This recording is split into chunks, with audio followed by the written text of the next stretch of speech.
Capítulo 6. La duda hizo ahora su inevitable aparición, la experiencia había sido demasiado hermosa. View empezó a temer que hubiera estado alucinando y llamó al doctor. Silcourt. Silcourt se sentó pacientemente al lado de la cama mientras View le decía lo que había sucedido. Todo había sido tan increíble que todavía temía transmitir el pleno impacto de ello, recordó View, pero los hechos esenciales, suavizándolos en cierta manera, emocionalmente, se los relaté. Finalmente View hizo la pregunta que le estaba molestando en su mente. Doctor. ¿Esto es real? Todavía estoy completamente cuerdo. View agradeció siempre a Silcourt la respuesta, sí, mi muchacho estás cuerdo, completamente cuerdo, según mi juicio. Has sido sujeto de alguna gran vivencia psíquica, algo que yo no comprendo. En los libros he leído de cosas así, pero nunca he visto antes una por mí mismo. Has tenido una especie de conversión espiritual. Sea la que fuera la experiencia, dijo, ya eres un individuo diferente, así que, mi muchacho, mejor te aferras a lo que tienes ahora, es mucho mejor a lo que tenías hace solo un par de horas. Viniendo de Silcourt, ahora una figura central en la vida de View, esta evaluación significaba todo. Puso la garantía en la experiencia de View, haciéndole aceptable para la parte de su mente, que había discutido por mucho tiempo y arduamente contra la idea de Dios. Evie, que llegó a verlo al tercer día, no estaba del todo preparado para la descripción de View sobre lo que le había sucedido. Él no había visto luces brillantes ni estado de pie, en la cumbre de una montaña, pero llevó a View un libro que le ofreció una clarificación más amplia. Era Las variedades de la experiencia religiosa, de William James Evie Nolan. Había leído, pero se lo habían recomendado los miembros del grupo. Oxford. View dijo que empezó a leerlo al momento que Evie se fue y era difícil seguirlo. James, un profesor de Harvard y padre fundador de la psicología estadounidense, había hecho un análisis detallado de un amplio número de experiencias religiosas de conversión.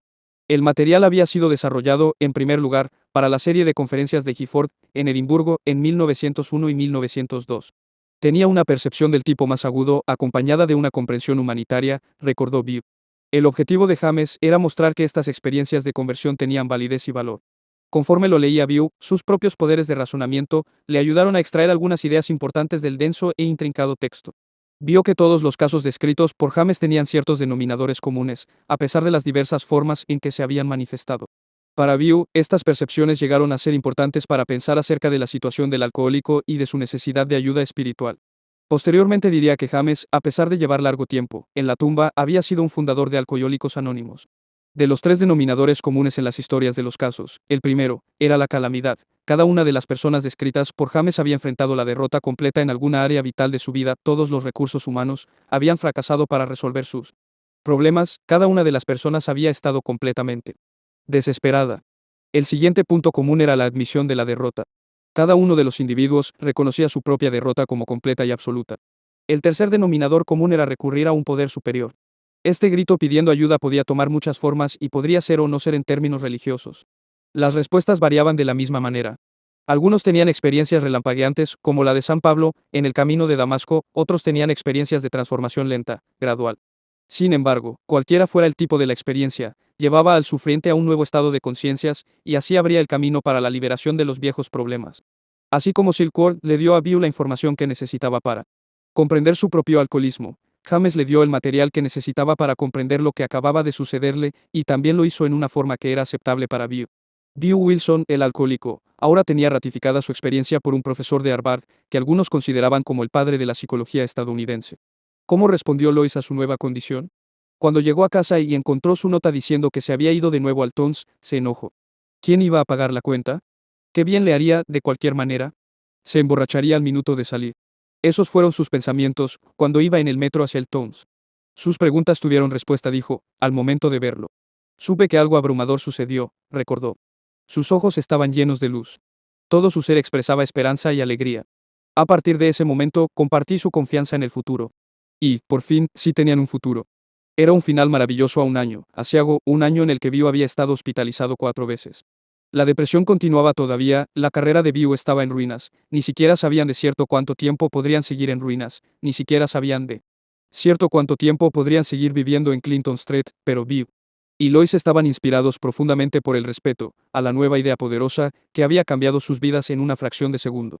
Incluso, mientras permanecía el éxtasis de su experiencia, en la cumbre de la montaña, View reflexionaba acerca del por qué había recibido un regalo así de la gracia, porque había sido liberado, cuando incontables sufrimientos antes que él igual de deteriorados, se volvieron locos y finalmente murieron. La diferencia entre estos casos y el mío residía en la Relación con mi amigo Evi, que él mismo fue una vez un alcohólico sin esperanza, como un individuo que sufría, sí podía identificarse conmigo y así lo hizo, como ninguna otra persona pudo hacerlo. Como un residente reciente en el extraño mundo del alcoholismo, podía en el recuerdo volver a entrar y permanecer a mi lado, en la cueva, en donde estaba, mientras que todos los demás tenían que permanecer en el exterior, mirando hacia adentro, pero él pudo entrar, tomarme de la mano y confiadamente guiarme hacia afuera. Lo que es más, expresó Biu, él era la prueba viviente de todo lo que había proclamado. Nada teórico ni de segunda mano al respecto. Reflexionando, Biu se dio cuenta de que un vasto número de alcohólicos podía recuperarse al aceptar las mismas ideas que Silky y Evie le habían transmitido.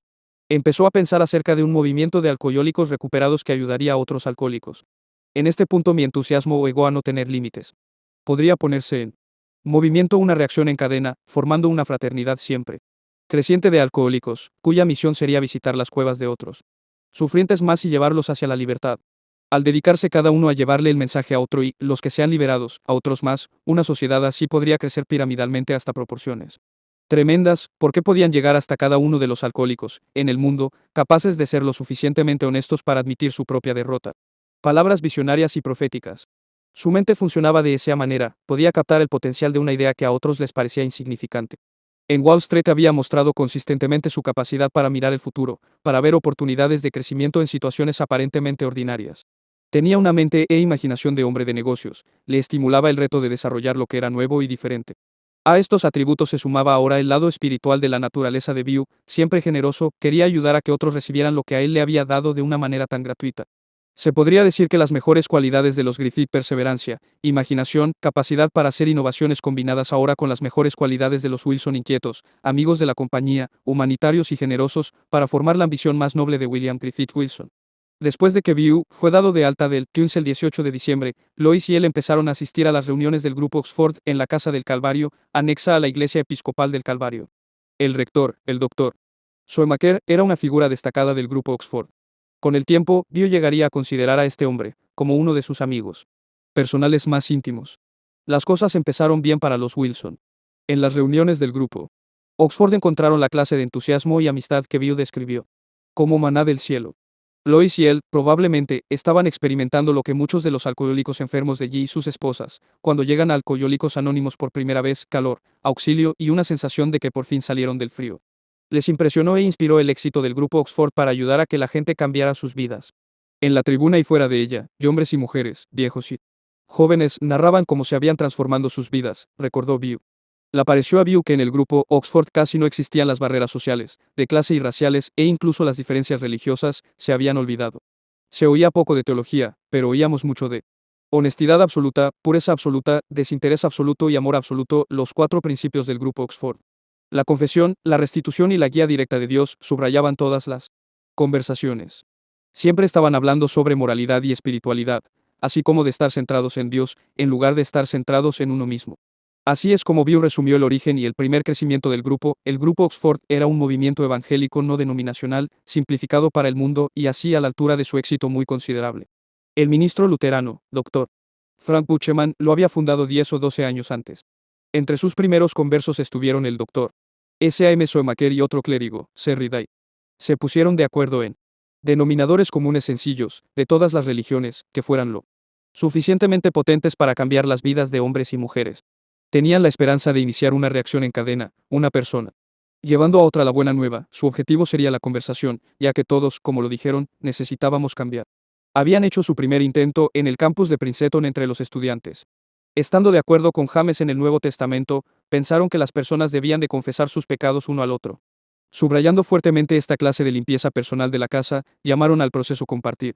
No solo se confesaban las cosas, sino que había que hacer algo al respecto. Por lo general esto tomaba la forma de lo que llamaban restitución, la restauración de las buenas relaciones personales al hacer reparaciones por los daños causados. También eran muy apasionados de la práctica de la meditación y la oración, cuando menos 1 hora al día y 2 horas sería mejor. Sentían que cuando la gente empezaba a adherirse a estas altas normas morales, entonces Dios podía entrar y dirigir sus vidas. Bajo estas condiciones, todo individuo podía recibir una guía específica que podía inspirar todas las decisiones y actos de su vida, grandes o pequeños. A continuación de la meditación y la oración, practicaban lo que llamaban un tiempo de silencio, pidiendo a Dios directivas específicas. Lápiz en mano, escribían lo que llegaba a sus mentes. Se podía hacer esto a solas, con su familia o en compañía de un grupo de mentalidades similares al que se llamaba un equipo. Esa forma de vida se recomendaba insistentemente a todos los que llegaban.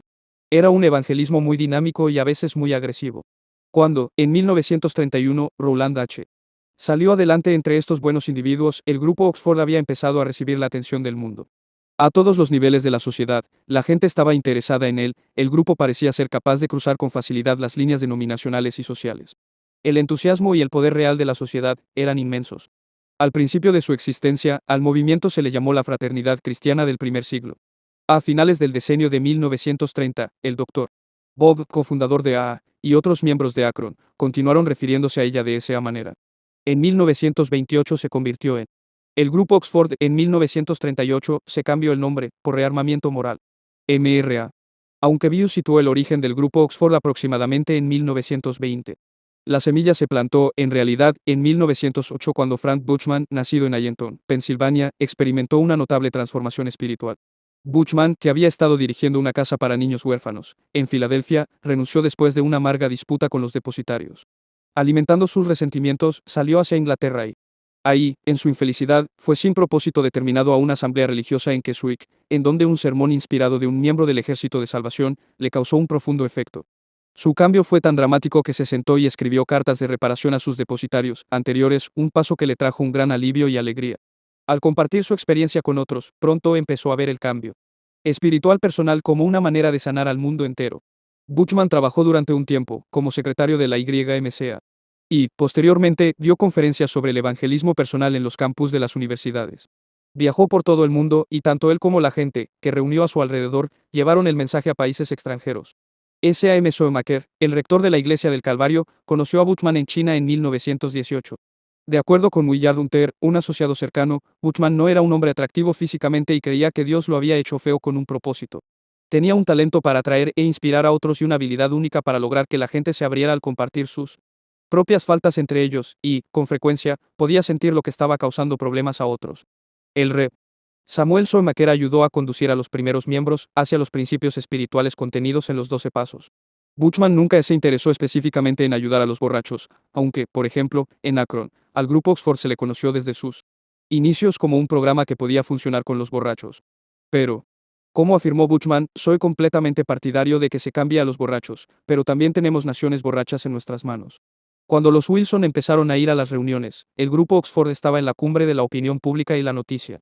En aquellos primeros meses de 1935, Bill Wilson predicó el mensaje del grupo Oxford a cualquiera que lo escuchara. Se pasó largas horas en la misión del Calvario y en el Towns, en donde el Dr. Silcourt, arriesgando su reputación profesional, dio permiso a Bill para hablar con algunos de los pacientes. Inflamado de confianza y entusiasmo, perseguía a los alcohólicos mañana, tarde y noche, recordó Bill. Ni la seducción de Wall Street pudo distraerlo de su nueva cruzada. Aunque hice unos esfuerzos débiles para conseguir un trabajo, pronto se olvidaron en el frenesí de persecución.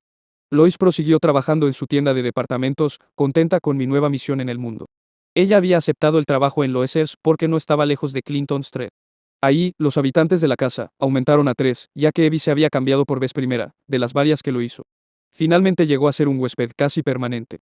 En estos primeros meses emocionantes de la recién adquirida sobriedad, Bill se dio cuenta que, junto con su deseo sincero de ayudar a otros alcohólicos y crear algo nuevo, en él estaba funcionando otra motivación. Mezclada con sus instintos humanitarios y su espiritualidad, estaba la misma ambición que lo impulsaba y que había creado al único fabricante de boomerangs en Vermont. Como lo describió el mismo Bill, pronto oí decir que yo iba a arreglar a todos los borrachos del mundo, incluso, aunque en porcentaje de bateo, había sido virtualmente nulo durante los últimos 5000 años. Los del grupo Oxford lo habían intentado, mayor parte de las veces habían fracasado y se cansaron. De hecho, Sam Schoemaker acababa de pasar una racha de mala suerte, había dado albergue a una colección de borrachos, en un apartamento cercano a su iglesia, y uno de ellos, que se resistía todavía. La salvación, había lanzado de mal humor un zapato a través del fino cristal de color de la iglesia de Sam. No era extraño que mis amigos del grupo Oxford pensaran que mejor debería olvidarme de los borrachos, pero todavía tenía mucha seguridad y no hice caso de su consejo. Mi ímpetu era como el de una máquina impulsada por dos motores, consistente, en una parte de espiritualidad genuina, y otra de mi viejo deseo de ser el hombre número uno. La actitud que adopté no funcionó bien del todo y, después de 6 meses, nadie seguía sin beber y créame que lo intenté con veintenas de ellos. Se despejaban durante un tiempo, y luego fracasaban de una manera lamentable. Naturalmente, los del grupo Oxford perdieron el entusiasmo respecto a mi actitud de enderezar borrachos. Una experiencia, un domingo en la noche, hizo que Bew sintiera que estaba en el umbral de un descubrimiento verdaderamente importante. Se le pidió que hablara ante una numerosa reunión del grupo Oxford en la Casa del Calvario. Dije lo que sabía referente al alcoholismo y todo acerca de mi maravillosa experiencia espiritual. Antes de terminar, vi a un hombre en la segunda fila, tenía la cara muy roja y prestando toda su atención, nunca quitó los ojos de mí. Al momento en que terminó la reunión, el hombre se fue apresuradamente hacia Bew y lo tomó de las solapas. Dijo que también era un alcohólico, un profesor de química que escasamente se las arreglaba para conservar su puesto de maestro. Había llegado al grupo Oxford a instancias de su esposa, pero que no podía soportar esta palabrería absurda acerca de Dios, ni tampoco le gustaba toda esta gente agresiva que estaba intentando salvar su alma y, en tanto que no podía aceptar la excéntrica experiencia religiosa de Bew, ciertamente estaba de acuerdo con lo que había dicho acerca del alcoholismo. Bew invitó al hombre, Fred, a unirse a él y a un pequeño grupo de alcohólicos que se reunían en la cercana cafetería de Stewart después de las reuniones. Yo estaba loco de alegría, ya que parecía como si fuera un converso seguro, manifestó Bew. Si hablando desde la tribuna producía resultados como este, pensé que debía hacerlo con mayor frecuencia. En ese momento decidí que me gustaba hablar en público. Bew tenía mucho que aprender. Aunque Fred B. llegó a ser un buen amigo, siguió emborrachándose con alternativas durante 11 años, hasta que finalmente llegó a estar sobrio en el programa de A. Durante los 5 meses primeros de 1935, Bew encontró una tras de otra frustración semejante.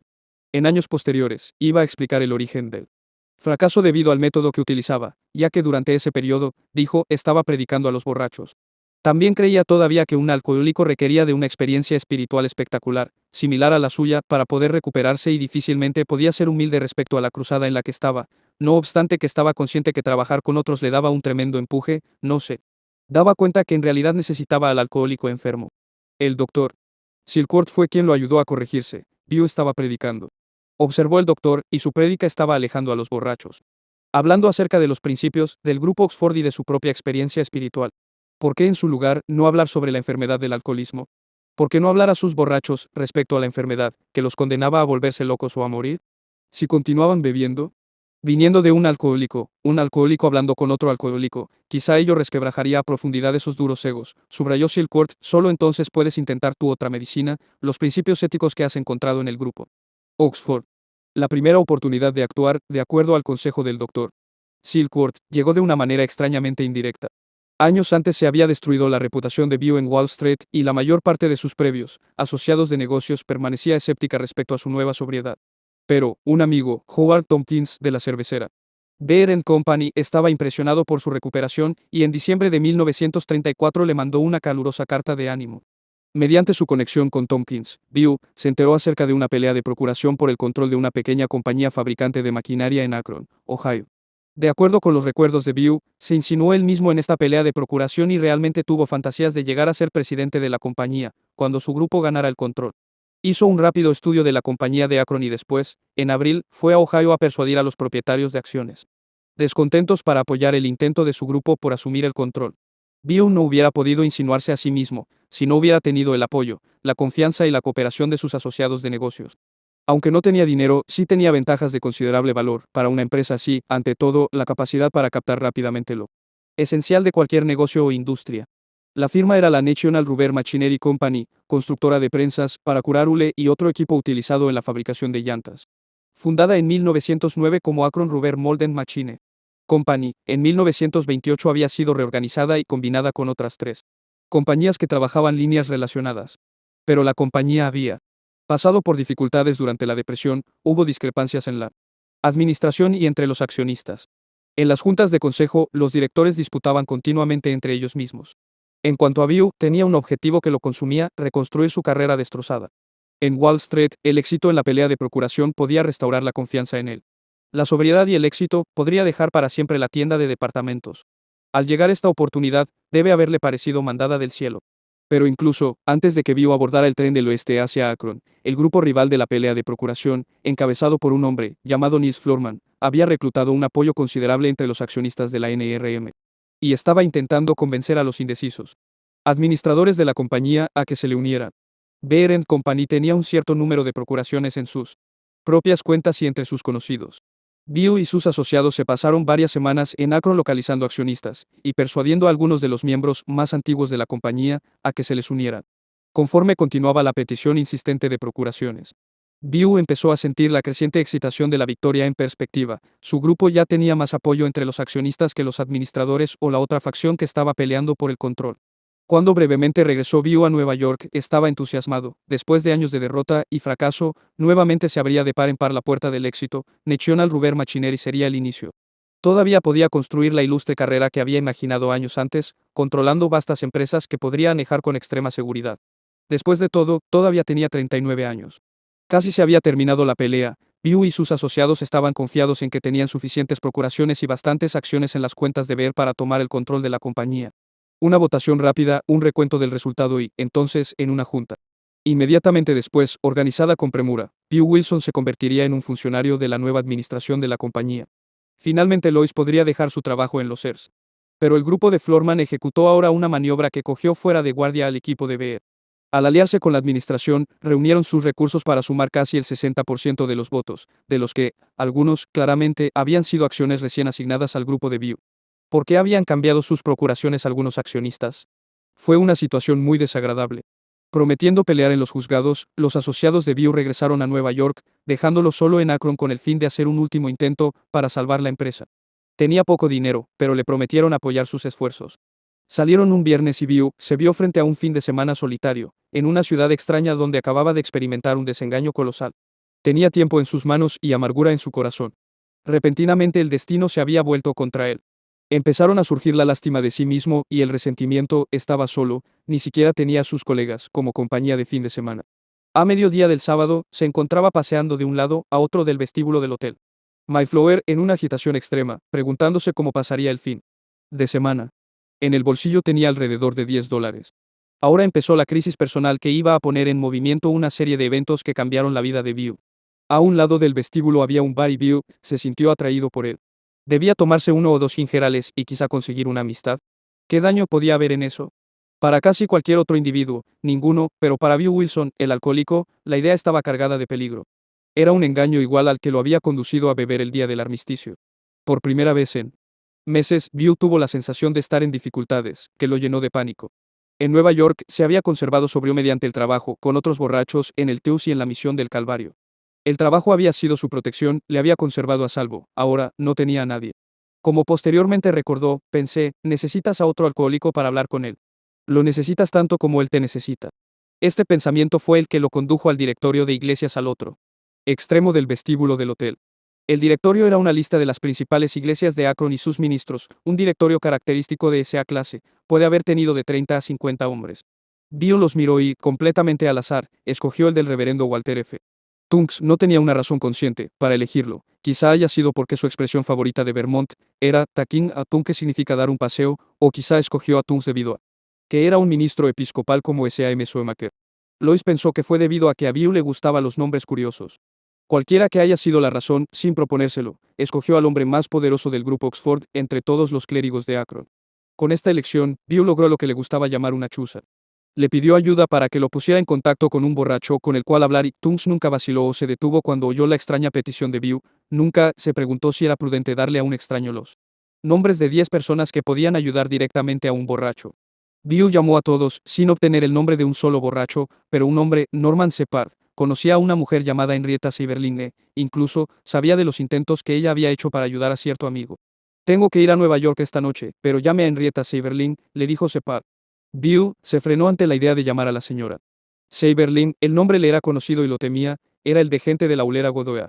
View creyó que Henrietta era la esposa de Grant Seiberling, el hombre de negocios que había construido la compañía Godoy, y después de perder el control de esa firma, posteriormente formó la compañía llantera que lleva su nombre. Incluso View lo conoció durante los años felices en Wall Street. Como lo recordó, difícilmente me podía imaginar llamar a su esposa y decirle que era un borracho de Nueva York buscando a otro borracho con el cual trabajar. Continuó dando paseos de un lado al otro del vestíbulo, algo le impedía llamar a la señora Seiberling. Regresó a su cuarto e hizo la llamada. Henrietta no era la esposa de Frank Seiberling, sino su nuera. No vivía en la gran mansión de 65 cuartos en Portage Pat, vivía con sus 3 pequeños hijos en la casa de entrada. Su esposo, del que estaba separada, vivía en la mansión con sus padres. Como contó posteriormente Henrietta, View se presentó a sí mismo, por la línea telefónica así, soy del grupo Oxford y soy un borracho de Nueva York. Internamente ella pensó, realmente esto es maná del cielo. Habló en voz alta, venga aquí enseguida.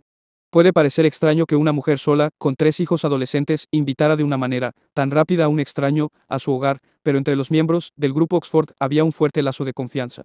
Henrietta Seiberling descansó su vida en la guía de Dios.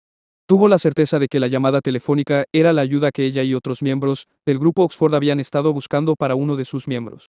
Hacía pocas semanas que, finalmente, el hombre había admitido ante el grupo que era un bebedor secreto y Henrietta creyó que, como resultado de su honestidad, la ayuda podía llegarle en alguna forma, de cualquier manera.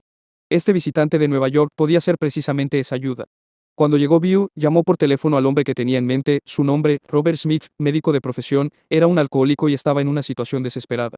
Después de conversar un poco por teléfono con Anne, la esposa del doctor Smith, fue evidente que tenía que demorarse la ayuda. Era la víspera del Día de las Madres y el hombre recién había llegado a su casa, llevando una maceta con una planta para su esposa. Después, también plantado pronto quedó inconsciente, así que la reunión entre los dos hombres se acordó para la tarde siguiente del Día de las Madres en la casa de entrada de la mansión Seiberling. En retrospectiva, todo parece como si hubiera sido decretado divinamente. Incluso el local era simbólico, ya que la mansión se llamaba Stand Hall, un nombre galés que significa aquí se encuentra la roca.